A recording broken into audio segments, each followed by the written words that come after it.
Okay, so we're going to do this without wading into politics, but there was an interesting summit last week, and we're recording this the week after Valentine's Day. So it was actually during the week of Valentine's, February 10th and 11th. There was the AI Action Summit that was being held in France. Mm-hmm. And the Action Summit pulls together lots of super powerful people across the world, all as it relates to AI. And I just pulled up their webpage here for anybody that's watching. It says on 10 and 11 February, France will host the Artificial Intelligence AI Action Summit, gathering in the Grand Palace. Heads of state, government, leaders of international organizations, CEOs of small and large corporations, representatives of academia, non-governmental organizations, artists, and members of civil society. Oh, wow. So that's like a very big tent. It's a big tent, global initiative wanting to get perspectives from everywhere. And traditionally, the EU has been kind of trailing the pack in a lot of AI development. You hear a lot about US and you hear a lot about China, and even some smaller companies like France has done some interesting stuff. The Mistral model comes out of France. Oh, yeah. But in general, there's not been a lot of large scale AI breakthroughs happening in the EU. And they want to fix that. So this Action Summit fits into it. There's also announced around the same time on February 10th, the EU launched Invest AI initiative to mobilize about $200 billion euro of investment in AI.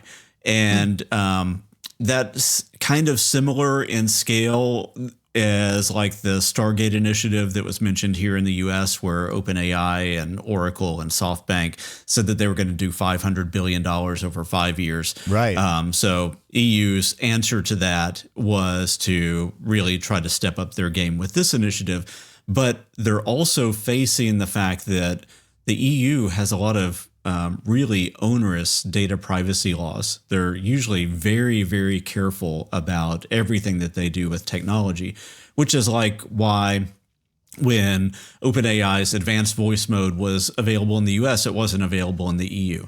There's always, releases of models that are available almost everywhere else around the world, and then the EU gets it last, and you see people complaining about that. Interesting. And that's a direct result of their privacy laws? Because I know that in some ways they are onerous, right, in some ways. But in other ways, like they are sort of the only big group that I'm aware of that is trying to do anything about user data privacy.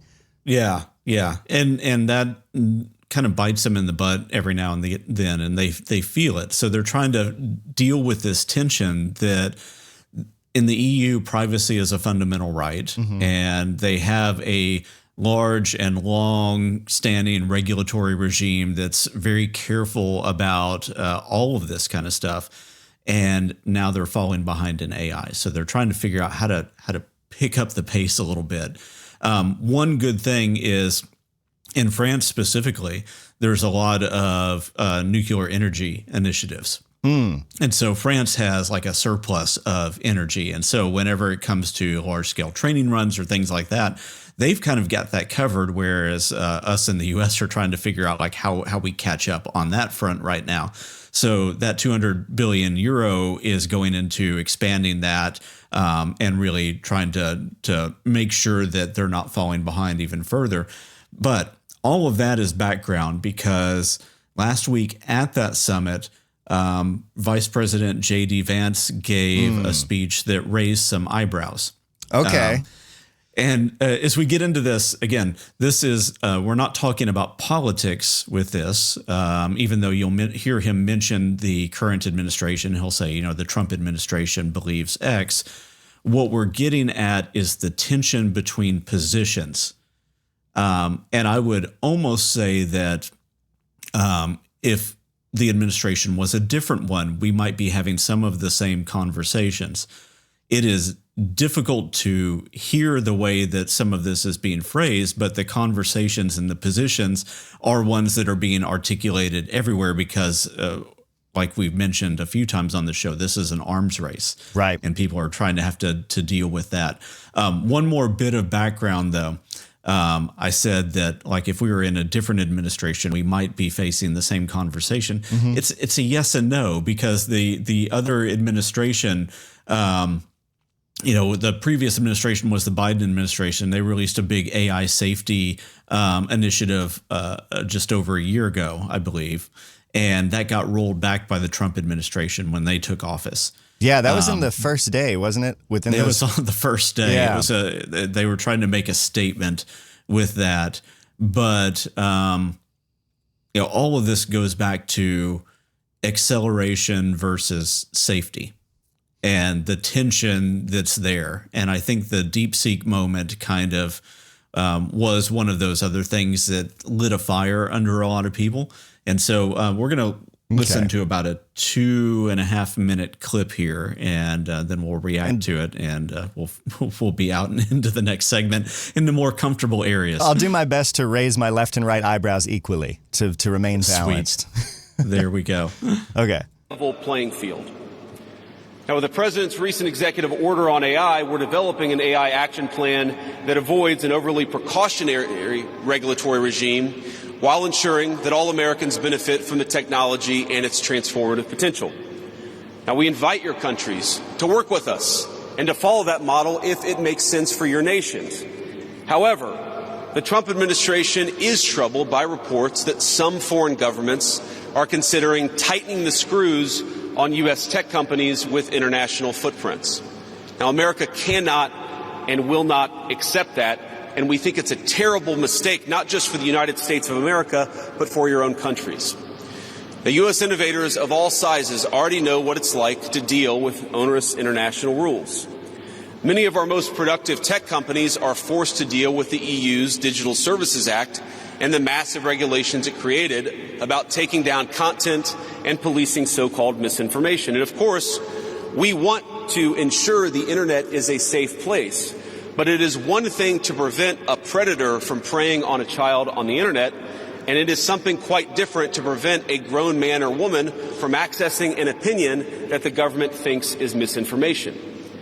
Meanwhile, for smaller firms, navigating the GDPR means paying endless legal compliance costs or otherwise risking massive fines. Now, for some, the easiest way to avoid the dilemma has been to simply block EU users in the first place. Is this really the future that we want? Ladies and gentlemen, I think the answer for all of us should be no. Now, there's no issue where we worry about more than regulation when it comes to energy. And again, I appreciated the comments of so many at the conference because they recognize that we stand now at the frontier of an AI industry that is hungry for reliable power and high-quality semiconductors. Yet too many of our friends are deindustrializing on the one hand and chasing reliable power out of their nations and off their grids with the other. The AI future is not going to be won by hand-wringing about safety. It will be won by building, from reliable power plants to the manufacturing facilities that can produce the chips of the future. Interesting.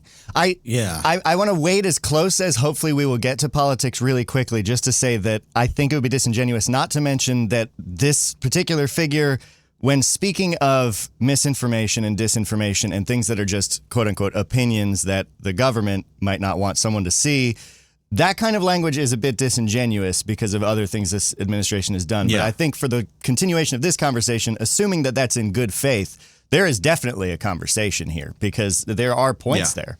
Yeah, absolutely. And I thought that in that little slip talking about misinformation and disinformation, I thought that was a little bit out of context for the rest of the discussion. Yeah. But the theme through all of that was acceleration with AI. When it comes and the safety concerns there, misinformation and disinformation, and then the safety, quote unquote, safety concerns there, the way that he was talking about it, and then power generation and the safety concerns that are there. Right. So he hit on those three broad themes, and he was basically saying everybody's overreacting. We need to build because the opportunities in front of us right now, and we tend to overreact and overcorrect. And I think that we can look throughout history and we can see sometimes, yes, there's overcorrection and overreaction. I don't know that we uniformly say safety should be out the window across any of these three things.